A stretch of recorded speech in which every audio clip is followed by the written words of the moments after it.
Alright guys, we are testing out 4K 60 on both the Galaxy S20 Ultra and the iPhone 11 Pro Max. Now, just to see how stabilization is on this part, we'll do some running, of course, with the front-facing camera, and we'll showcase the rear as well, and of course, a few other awesome features. Now, as you know, this is the point where I turn around and I start running.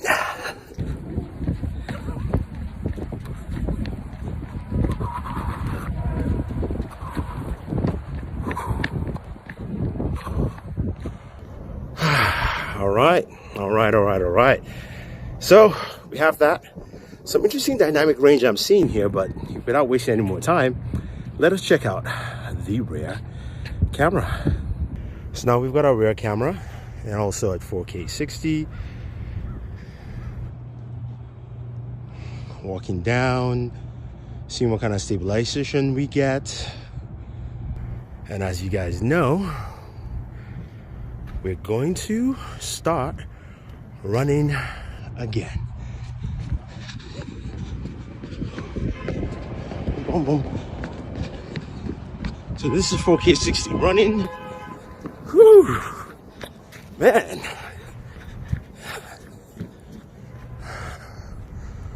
All right, here we have steady shot versus 1080p 60. Boom, boom, boom, boom, boom, boom, boom.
So taking a look at images here, daytime, you can see both images look really good. The S20 Ultra, it comes up really sharp for the front-facing camera. Yes, it's a 40 megapixels camera, and edge detection is really solid, but the vibrance anti-dynamic range really showcases in this picture you're looking at. Where the iPhone is nice and clear, it's blown out in the clouds, while the Galaxy, you can see the recovery of the clouds and also just the sharpness of the beard and of course the hat itself.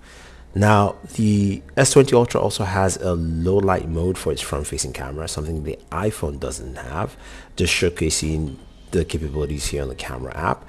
And when we look at, of course, low light photos, you can see how that actually works out well in the pitch black location as you saw earlier. So this is much sharper for the S20 Ultra, while the iPhone 11 Pro Max is not as sharp. It's fuzzy. You've got a lot of grain going on there. Similarly here, this is at a bar. There's a lot of red and multicolored lights within the bar, but it's really low. You can see the S20 Ultra really bringing that out and still keeping focus on me, while the iPhone 11 Pro Max, because there is no low light mode in the front-facing camera, doesn't do that. Now we move to a shot here, which is outside. I was leaving the bar. And again, taking a front-facing shot with both cameras, the S20 Ultra, sharper, brighter, the iPhone, a lot of grain, a lot of noise in that photo. Now, this photo is quite interesting because both of them come out pretty well. There's a lot of light leakage, much more with the S20 Ultra, but I do like the color detail because that's more accurate than the iPhone, but both are still really, really good. Now here is a shot within the bar with the main sensor. You can see that sharpness that the S20 Ultra portrays, and it just stands out really, really well. The iPhone is solid, but the colors and sharpness really come out well with the S20 Ultra's main lens here in low light. Now, when we go to the ultra wide, the iPhone doesn't have a low light capability in the ultra wide, so that's just something to take note. But the iPhone still does fairly well. You can see details, you can see the girls in the mirror, while the Galaxy S20 Ultra is much sharper. It's more vivid. You can see the girls in the mirror there. You can also see a lot of details with the bottles at the back. Now we go into a 2x zoom. Again, more details with the S20 Ultra. The iPhone is good, but you can see how well backlit the S20 Ultra comes out with this image here. So that is something, to take note and just see. And I think it works out pretty well. And this here quickly is just showcasing 5x zoom in low light. You can clearly see the letterings of all the different alcohols on the bar there. Again, low light shot. Yes, there is some lighting in here, but it does well. Now let's take a look at 8K video. I'll let you guys enjoy audio and video from it directly. The thing a lot of people want to see, 8K recording. It's probably some micro shakes for me. I'm just gonna pan a little bit. Oof. See how it deals with some sunlight. The sun's at the edge. It's bleeding in. Oh man, it is so cold out here. My fingers are burning. Boom. Take some photos again while you're doing this. All right, 8K, 30 seconds. Seriously, guys, that was absolutely shocking. Not the fact that it couldn't happen, it's just how it happened. The S20 Ultra is a beast, and the camera is not out to play around. You've got to say, looking at video, 4K 60 looked really good compared to the iPhone. Also, Super Steady was still great.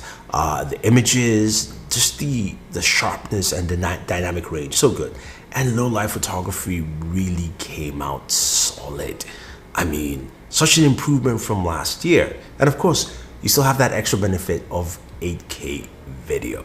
I mean, that is truly amazing. And even some of the shots, from the camera itself, just the rear camera, really showcases why Samsung feels the S20 Ultra is going to be that device that you want to pick up this year. So what do you guys think? Do you think the S20 Ultra is now the best camera out there? Well, stay tuned for, of course, my buddy Marian Sell. He'll be giving his full camera review soon. Until then, enjoy this comparison. Check out for more videos from the S20 Ultra and always enjoy your entertainment.